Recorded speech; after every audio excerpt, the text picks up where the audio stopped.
السلام علیکم ورحمۃ اللہ وبرکاتہ۔ الحمدللہ ولی والصلاۃ علی نبی صلی اللہ تعالی علیہ وسلم۔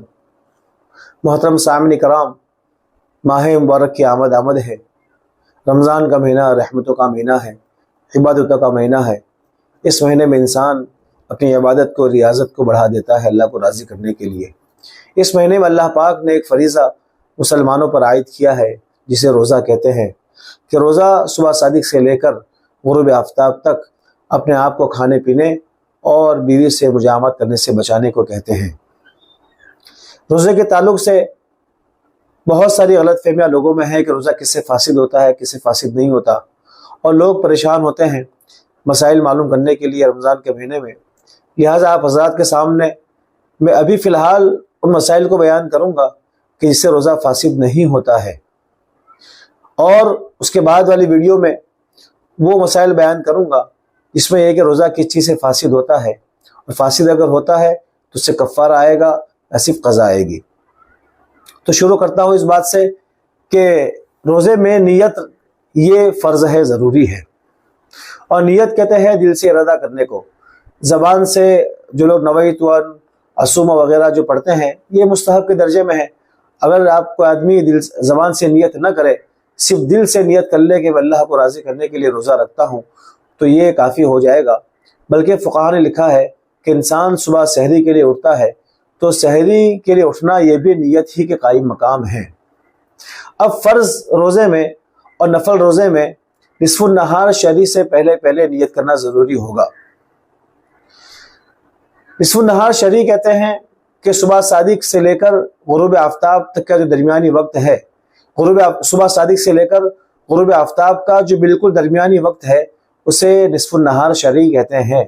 ہمارے جنتریوں میں اسے ضحوہ کبریٰ کے نام سے موسوم کیا جاتا ہے کہ جہاں ضحوہ کبریٰ میں جو وقت لکھا ہوتا ہے اس سے پہلے نیت کرنا یہ کافی ہو جائے گا۔ بعض حضرات سمجھتے ہیں کہ 12 بجے سے پہلے، کوئی 11 بجے سے پہلے، تو ضحوہ کبریٰ کا کوئی وقت طے نہیں ہے، وہ تو موسم اور دن کے چھوٹے بڑے ہونے سے بدلتا رہتا ہے۔ آپ یہ سمجھیے کہ صبح صادق سے لے کر غروب آفتاب کا جو بالکل درمیانی وقت ہے اسے نصف النہار شرعی کہتے ہیں۔ اس سے پہلے کوئی نیت کر لے گا تو یہ اس کا روزہ شمار ہو جائے گا، اس کے بعد نیت کرے گا تو یہ اس کا روزہ شمار نہیں ہوگا۔ یہ مسئلہ میں نے اس لیے بیان کیا کہ بعض سفر میں ہوتے ہیں یا بعض بیمار ہوتے ہیں، ان کو نہیں پتا کہ سفر میں نکلنے کے بعد کیا سچویشن، کیا حالات آئیں گے، یا بیمار ہے روزہ رکھنا چاہتا ہے لیکن اسے پتا نہیں کہ روزہ رکھ پائے گا کہ نہیں رکھ پائے گا، تو صبح سحری کر لے لیکن نیت نہ کرے، اور نصف النہار شرعی سے پہلے دیکھ لے کہ وہ دن میں روزہ رکھ پائے گا کہ نہیں رکھ پائے گا، سفر کی صعوبتیں برداشت کر پائے گا کہ نہیں رکھ پائے گا۔ ایسے تو اللہ پاک نے سفر کے آدھے روزے کو معاف کیا ہے، لیکن اب سفر بہت آرام دہ ہو گئے ہیں۔ کبھی کبھار مشکل بھی ہوتے ہیں کہ گرمیوں کا موسم ہو، انسان ٹرین میں جا رہا ہو اور نان اے سی ٹرین ہو، سلیپر ہو، تو باہر سے تھپیڑے جو گرم ہواؤں کے آتے ہیں کہ انسان برداشت نہیں کر سکتا روزے کو، تو یہاں نصف النہار شرعی سے پہلے وہ نیت کر لے۔ اگر روزہ رکھ سکتا ہے تو نیت کرے، اگر اس کو لگتا ہے کہ وہ روزہ نہیں رکھ پائے گا تو نیت نہ کرے اور کھانا پینا شروع کر دے۔ یہ حال بیمار کا ہے کہ صبح سحری کر لے مگر نیت نہ کرے، اور نصف النہار شرعی سے پہلے دیکھ لے کہ دن بھر روزے کے ہاتھ میں رہ پائے گا کہ نہیں رہ پائے گا۔ بیمار کو لگتا ہے کہ میں رہ جاؤں گا تو نیت کر لے، اور یہ لگتا ہے کہ میں شاید نہیں رہ پاؤں گا روزہ تو نیت نہ کرے۔ اسی طرح وہ عورتیں جو حیض کی حالت میں ہیں، اب یہ اگر اس کے بعد پاک ہو گئی، دن میں پاک ہو گئی، یہ مسئلہ بھی بیان کر رہا ہوں میں، ہلکا پھلکا اس سے ریلیٹڈ ہے۔ عورتیں اگر دن میں پاک ہو گئی تو بقیہ دن میں اس کو روزے کی مشابہت اختیار کرنا ضروری ہے۔ البتہ اگر روزہ رکھا ہوا تھا اور اس نے درمیان دن میں اس کو حیض آ گیا تو بہت سی عورتیں سمجھتی ہے کہ یہاں بھی اس کے ذمہ بھوکا رہنا یہ ضروری ہے، تو یہ غلط مسئلہ چل پڑا ہے۔ اب دن میں وہ کھانا پینا چاہے تو کھا سکتی ہے۔ اگر حیض سے پاک ہو گئی دن کے درمیان میں تو اس کے لیے بھوکا رہنا ضروری ہے، کھانے پینے سے بچنا ضروری ہے۔ البتہ دن میں اگر حیض آ گیا تو اس کے ذمہ یہ ہے کہ وہ کھانا پینا کر سکتی ہے، کھا پی سکتی ہے۔ خون ٹیسٹ کرانا، کہ روزے کی حالت میں خون ٹیسٹ کرایا جائے تو اسے روزہ فاسد نہیں ہوتا۔ ایک بات یاد رکھیں کہ اللہ پاک نے بدن میں ناک ہے، منہ ہے اور دوسری جو سوراخ بنائے ہیں، اگر وہاں سے کوئی چیز داخل ہوتی ہے، کان کا مسئلہ مختلف ہی ہے، اس کو بعد میں بیان کروں گا، اگر وہاں سے کوئی چیز داخل ہوتی ہے تو یہ روزہ فاسد ہوگا۔ البتہ اگر مسامات کے ذریعے کوئی انجیکشن لیتا ہے یا کوئی اور چیز داخل کرتا ہے مسامات کے ذریعے سے تو اس سے روزہ فاسد نہیں ہوگا۔ تو خون ٹیسٹ میں ہوتا یہ ہے کہ اس میں کوئی چیز نکالی جا رہی ہے کوئی مسامات کے ذریعے سے یا نس کے ذریعے سے تو وہاں روزہ فاسد نہیں ہوگا۔ اسی طرح کوئی دل کا مریض ہے اور دل کے مریض بعض مرتبہ جب جو ہے کہ پریشانی بڑھ جاتی ہے تو ایک دوائی جو ہے زبان کے نیچے رکھتے ہیں۔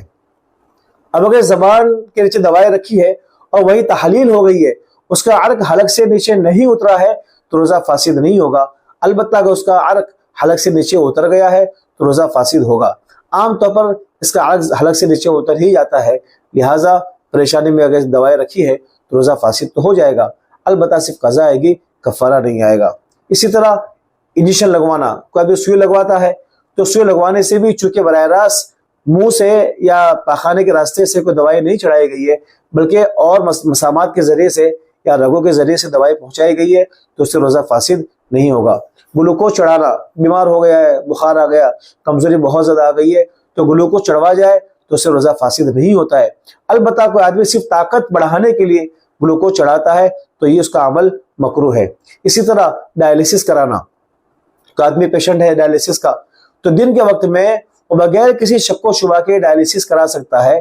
ڈائلیسس کرانے سے روزہ فاسد نہیں ہوگا بلکہ مکروہ بھی نہیں ہوگا۔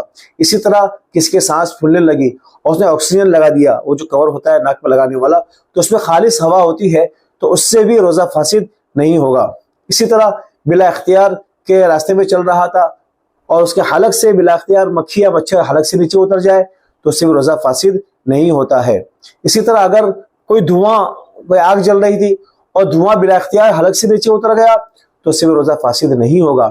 البتہ جان بوجھ کے اگر دھواں اگر منہ سے نیچے اتارے گا یا ناک کے ذریعے اگر دماغ پر چڑھائے گا، دماغ تک پہنچائے گا تو روزہ فاسد ہوگا۔ کوئی آدمی سگریٹ پی رہا ہے، بیڑی پی رہا ہے تو جان بوجھ کے جو ہے کہ حلق سے نیچے اتار رہا ہے تو اس سے روزہ فاسد ہو جائے گا۔ اسی طرح کبھی لبان جلا رہا ہے یا اگربتی جلا رہا ہے یا عود کی دھونی دے رہا ہے تو یہاں پر عود کی دھونی اگر دے رہا ہے اور اس کا دھواں ناک سے اندر تک لے رہا ہے، حلق تک دماغ تک پہنچا رہا ہے تو اس سے روزہ فاسد ہو جائے گا، یا حلق سے نیچے اتار رہا ہے تو اس سے روزہ فاسد ہو جائے گا۔ عام طور پر یہ افطار پارٹیاں جو ہوتی ہے سعودی قونصلیٹ کی، قطر قونصلیٹ کی، تو ہوتا یہ کہ افطاری سے پہلے یعنی اذان سے پہلے وہ عود کی دھونی لے کر ہر جگہ گھومتے ہیں۔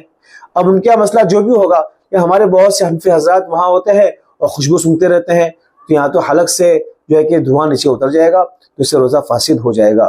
اسی طرح خود بخود اگر قے ہو جاتی ہے، خود بخود قے ہو جاتی ہے، انسان نے سحری پہ زیادہ کھا لیا، یہ بیمار تھا اور قے اس کو ہو گئی تو خود بخود قے ہوتی ہے تو اس سے روزہ فاسد نہیں ہوتا ہے۔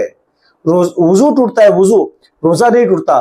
اکثر لوگ وضو اور روزے میں فرق نہیں کرتے الفاظ میں، تو وضو ٹوٹتا ہے، روزہ نہیں ٹوٹتا ہے، لہٰذا اگر خود بخود قے ہو گئی ہے تو اس سے روزہ فاسد نہیں ہوگا۔ البتہ قے ہونے کے بعد ساری قے باہر آ گئی ہے تو اس سے تو روزہ فاسد ہونے کا مسئلہ ہی نہیں ہے۔ البتہ اگر یہ جان بوجھ کے نگلتا ہے تو منہ بھر کر کم ہے، نگل لیا ہے تو روزہ فاسد نہیں ہوگا، لیکن منہ بھر کر اگر قے ہے اور اس نے نگل لیا ہے تو اس سے روزہ فاسد ہو جائے گا۔ اسی طرح دانت سے خون نکل گیا اور اسے خون جو ہے کہ تھوکے سے باہر نکال دیا تو اس سے روزہ فاسد نہیں ہوگا۔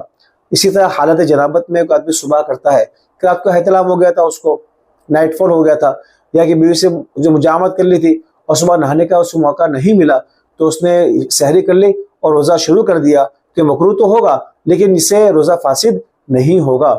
اسی طرح کوئی آدمی جو ہے کہ روزے کی حالت میں بد نگاہی کر دیا، اس نے کسی عورت کو دیکھ لیا اور اسے احتلام ہو گیا، یا کوئی نوجوان یا کوئی آدمی جو ہے موبائل میں ننگی فلمیں دیکھ رہا تھا، دوسرے ایسا ہوتا ہے۔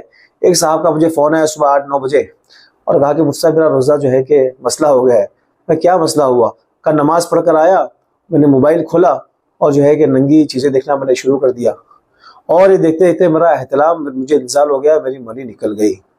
تو اللہ پاک کی اس سے دعائیں مانگے اس مہینے میں کہ جن لوگوں کو یہ عادتیں ہیں چیزیں ایسی غلط چیز دیکھنے کی، اللہ پاک اس سے ہماری حفاظت فرمائے، ہماری نسلوں کی حفاظت فرمائے کہ ایک مرتبہ یہ عادت لگ جاتی ہے تو جاتی نہیں ہے۔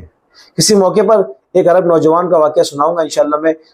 مختصر یہ کہ نوجوان یہ کہتا ہے کہ میں تہجد کی نماز میں 10 پارے پڑھنے والا دوستوں میں بیٹھا ہوا تھا اور کچھ ایسی کچھ سائٹس کی بات آئی اور گھر جا کر سائٹس کھولا تو میں اس میں اتنا چلا گیا کہ تہجد میری چلی گئی، میرے فجر کی نماز تک قضا ہو گئی، اور میں اس کا اتنا عادی ہو گیا کہ چھوٹنے کے لیے میں نے 2 مرتبہ کمپیوٹر توڑا، اس کے بعد میری عادت نہیں گئی۔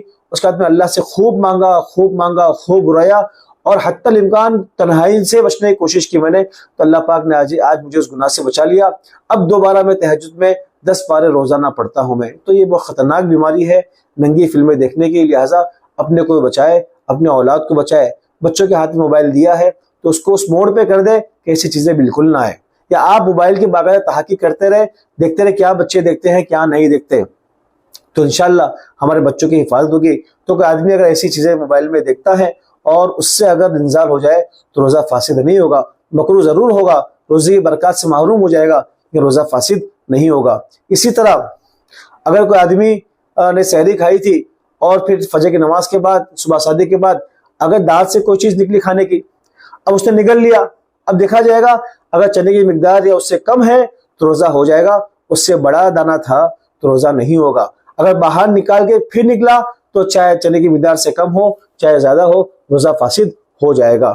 اسی طرح کوئی آدمی، بہت گرمی کا موسم ہے اور ٹھنڈک حاصل کرنے کے لیے اگر وہ غسل کرتا ہے تو اس سے روزہ فاسد نہیں ہوگا۔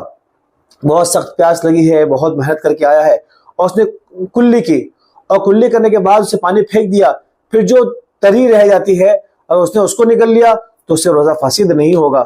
اگر پسینہ یا آنسو کا 1-2 قطرے حلق میں چلے گئے تو اس سے بھی روزہ فاسد نہیں ہوگا۔ اسی طرح کہ آدمی اگر رمضان کے مہینے میں کان سے میل نکالنے کے لیے اگر کوئی سلائی ڈالتا ہے یا کوئی اور چیز سے اگر کوئی میل نکالنے کی کوشش کرتا ہے تو اس سے بھی روزہ فاسد نہیں ہوگا۔ روزے میں مسواک کرنا چاہے تر ہو چاہے خشک ہو، روزہ فاسد نہیں ہوگا۔ نبی کریم صلی اللہ تعالی وسلم رمضان کے مہینے میں یہ ثابت ہے کہ تر مسواک سے آپ نے مسواک کیا ہے۔ البتہ بعض علاقوں میں دیکھا گیا ہے کہ عصر کی نماز کے بعد سے لوگ مسواک کرنا شروع کرتے ہیں تو مغرب تک کرتے ہی رہتے ہیں، اور اس کو پتہ نہیں سنت سمجھتے ہیں یا ان کا معمول ہے کیا رواج ہے۔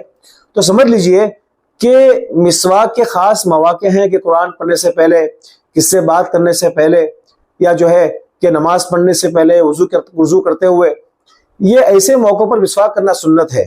مگر رمضان کے مہینے میں عصر بعد سے مسواک کرنا شروع کرنا اور منہ سے باہر ہی نہ نکالنا اور مغرب تک کرتے رہنا، یہ سنت نہیں ہے۔ لہٰذا اگر کسی کو اس کی عادت ہو تو اس سے بچنا چاہیے۔ آنکھوں میں سرما لگانا، کہ سرما لگانا اس سے روزہ فاسد نہیں ہوگا، چاہے سرمے کا اثر ہمارے حلق تک پہنچ جائے۔ اگر آنکھ میں دوائی ٹپکائی ہے اور اس کا اثر ہمارے حلق تک پہنچ گیا ہے تو اس سے بھی روزہ فاسد نہیں ہوگا۔ رمضان کے مہینے میں خوشبو لگانا سنت ہے، پورا سال سنت ہے۔ بعض لوگ یہ سمجھتے ہیں کہ خوشبو نہیں لگانا چاہیے، تو اسلام میں خوشبو کا روزہ نہیں ہے۔ اسلام میں پیٹ کا، شرمگاہ کا روزہ تو ہے کہ انسان دن میں بچا رہے، لیکن خوشبو کا کوئی روزہ نہیں ہے۔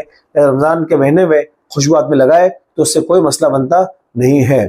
اسی طرح روزے کی حالت میں انسان کو چاہیے کہ گناہوں سے بہت بچے، کہ گناہ کو انسان کرتا ہے تو اس سے روزہ فاسد تو نہیں ہوگا۔ غیبت ہے، جھوٹ ہے، چغلی ہے اور دھوکے بازی ہے تو اس سے روزہ فاسد نہیں ہوگا، لیکن انسان کے گناہ، انسان کے روزے کی جو برکات اسے ملنی چاہیے، انسان اس سے محروم ہو جاتا ہے۔ وآخر دعوانا ان الحمد للہ رب العالمین۔